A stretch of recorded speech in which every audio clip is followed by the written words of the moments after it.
আজকে কিন্তু আমরা ঘুরতে বেরিয়ে গেছিলাম, জানো তো রাস্তার মধ্যে কি হয়েছে। আজকে রাস্তার মধ্যে যেটা হয়েছে সেটাই তোমার সাথে আমি চলে আসলাম শেয়ার করতে। তো আজকে কিন্তু আমরা ঘুরতে বেরিয়ে গেছিলাম, ঘুরতে যাইনি জানো তো, এক জায়গায় গেছিলাম। তো আসার সময় না এখানে দেখছি প্রচুর ভিড়। তো আমরা যাই হোক সাইড করে এসে দেখো এখানে কিন্তু আমরা দাঁড়িয়ে পড়েছিলাম অনেকক্ষণই।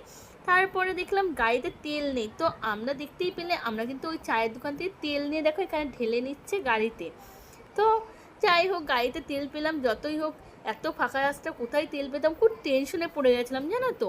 তো এখানে দেখছি একটা চায়ের দোকানে তেল বিক্রি হয়, তো ভালোই হলো তেল পেয়ে গেলাম। তো তারপরে দেখো আমার বরকে বলছি তাড়াতাড়ি নাও তেলটা স্টার্ট করো, নাই হলো দেরি হয়ে যাচ্ছে আমার যেতে। তো বলছে ঠিক আছে। দেখো এখানে কিন্তু গাড়ি চালাচ্ছে আমার বর, আমরা কিন্তু বসে পড়েছি। আর বোনের না খুবই শরীর খারাপ, আমার বোনের জানো তো। আজকে সারাদিনই না ঘোরা হচ্ছে, সারাটা দিন বলতে সারা দিনই ঘোরা হচ্ছে।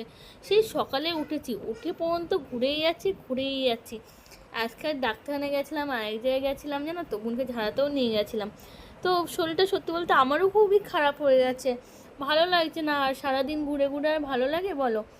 তো যাই হোক বৃষ্টিতেও ভিজা হয়েছে। আর দেখতেই পাচ্ছ পুরো ফাঁকা মাঠ, দুদিক দিয়েই মাঠ। আর রাস্তাটা কত সুন্দর দেখো, পুরো ফাঁকা। আমার ছেলে বায়না করছে আমি কিন্তু দাঁড়িয়ে দাঁড়িয়ে যাব মাম্মা। আমি বলছি ঠিক আছে তুই দাঁড়িয়ে দাঁড়িয়েই চ। তো আমরা কিন্তু সবাই চলে যাচ্ছি বাড়ি। তো মাম্মাকে তার